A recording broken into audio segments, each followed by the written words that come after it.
Good morning children, I am your English teacher. Today let us continue with the lesson, the proposal. See children, in the first three characters you all know that. Who are those three characters? You all know it is a landowner, Stephen,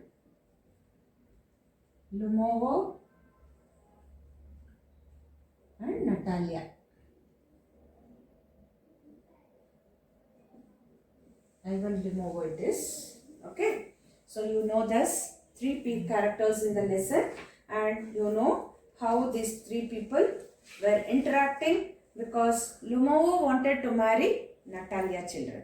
So here in the previous topic we have seen that they were discussing about the oxen meadows which was being occupied by Natalia's father's grandfather had occupied the land I had told you. So now it is Natalia. She says now it isn't at all like that. Both grandfather and great grandfather reckoned that their land extended to burnt marsh, which means that oxen meadows were ours. Now they are fighting for the land, and she says that it is hers and he says that it is his. I don't see what there is to argue about. It is simply silly. Now she is telling it's of no use arguing. Why should we argue? It is silly, she says. So Lumovo says, I'll show you the documents. And Natalia, Stefano, he says. Natalia says, no, you are simply joking or making fun of me. What a surprise. We had the land for nearly 300 years. Now she is telling, we had the land, we owed the land for 300 years, she says. And then we are suddenly told that it isn't ours. Even I can hardly believe my own ears. These meadows aren't worth much to me. They only come to 5 distance and are worth perhaps 300 rubles. That is in their country currency, she says. It is not that worth also. Okay, she says. But I can't stand unfairness. Even though it is very less of cost also, I cannot stand and cannot say that it is not ours. Say what you will. I can't stand unfairness, she says, children. And Lumovo here, he says, I implore you, the peasants of your father's grandfather, as I have already had the honor of explaining to you, used to bake bricks for my aunt's grandmother. They were using that place to make the bricks for my auntie's grandmother. Now my aunt's grandmother wishing to make them a present. So Natalia says, I can't make head or tail of all this about aunts and grandfathers and grandmothers. The meadows are ours, that's all. She says that place is mine. I don't want to talk anything about your auntie, your grandfather, your grandmother, she says. Lumovo says, it's mine. Natalia, ours. You can go on proving it for 2 days on end. You can go and put on 15 dress jackets. She says, you go on saying also, you come on 15 days with the 15 jackets also, but I'll tell you that it is ours, ours, ours. I don't want anything of yours and I don't want to give anything of mine. So there. Natalia Stefano says, I don't want the meadows, but I am acting on principle. Principle it is. If you like, I'll make you a present of them. Natalia says, I can make you a present of them myself because they are mine. Your behavior even is strangled to say the least. Up to this, we have always thought of you as a good neighbor. We were thinking you were a good neighbor and you were a friend.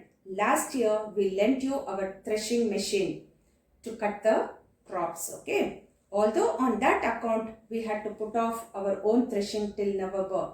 But you behaved to us as if we were gypsies, giving me my own land in aid. No, really, that's not all neighborly, in my opinion. It's even impudent, if you want to know. See, she's telling, you are my neighbor and last year we gave you the threshing machine. And though we wanted it in for November also, we did not use it because you were using it. What I want is, I will say that the land belongs to me only. Lumovo says, then you make out that I am a land grabber. He says, that I am a land grabber, you can say. Madam, never in my life have I grabbed anybody's else land, and I shan't allow anybody to accuse me of having done so. He is telling, in my life I have never done this so, and steps to the carafe and drinks more water. He goes to the balcony where the water was kept and he drinks more water. Oxen meadows are mine. Again he says, those meadows are mine. Natalia, it's not true, they are ours. Lumova says, mine. So now Natalia says, it's not true. I'll prove it. I'll send my movers out to the meadows this very day. Lumova says, what? Natalia says, my movers will be there this very day, and Lumovo, I'll give it to them in the neck. Natalia, you dare.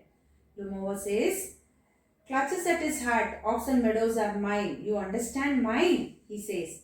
Natalia says, please don't shout. You can shout yourself hoarse in your own house. But here, I must ask you to restrain yourself. You don't shout in my house. You can go to your house and you can shout, he says. Lumovo says, if it wasn't, madam, for this awful palpitation, if my whole inside wasn't upset, I'd talk to you in a different way. Oxen meadows are mine. If it was not mine, I would have spoken in a different tone, but it is mine, he says. Natalia, ours. Lumovo, mine. Natalia, ours. So they both are saying ours, mine. They are going on, continuing. Enter Chubukovo. So her father enters here. What's the matter? What are you shouting for? Papa, please tell this gentleman who owns Oxen Meadows, we or he. Chupko says, darling, the meadows are ours. So her father also says that meadows are theirs. So Lumova says, but please, Stephen, how can they be yours? Do be a reasonable man. My aunt's grandmother gave the meadows for the temporary and free use of your grandfather's peasants. My aunt's grandfather and grandmother have given that meadows for your temporary workers to use it for their peasants. And the peasants used the land for 40 years and got accustomed to it as if it was theirs own. They have used for 40 years and now they say that it is theirs. When it happened that, Chupko says, excuse me, my precious, you forget just this, that the peasants did not pay your grandmother and all that because the meadows were in dispute and so on, and now everybody knows that they are ours. It means that you haven't seen the plan. That plan will be there, no layout plan and all, you will say, no, like that, the plan you haven't seen, he says. Lumovo, I'll prove to you that they are mine. Chupko says, you won't prove it, my darling. I shall do it, he says. So Chupko says, dear one, why yell like that? You won't prove anything just by yelling. I don't want anything of yours and don't intend to give up what I have. Why should I? And you know, my beloved, that if you propose to go on arguing about it, I'd much sooner give up the meadows to the peasants than to you. There. So he's telling, if you go on arguing like this, I'll give away that meadows to my peasants, not to you. Why he's telling not to you is, he's thinking that he'll marry his daughter and the property all goes to his daughter, he thinks. So Chupko says, you may take it if I know whether I have the right or not, because young man, I'm not used to being spoken to in that tone of voice and so on. Young man, twice your age and ask you to speak to me without agitating yourself and all that. I am elder to you 2 times. No. Lumova says, no. You just think I am a fool and want to have me on. You call my land yours and then you want me to talk to you calmly and politely. Good neighbors don't behave like that. Stephen, you are not a neighbor, you are a grabber, he says, children. So, I'll continue my lesson in the next class. Thank you all, children. A few question and answers. Continuation of this lesson, question and answers will be given to you all. Write it in your classwork. And a worksheet will also be given. You can do it, children. Thank you all, children. Have a nice day.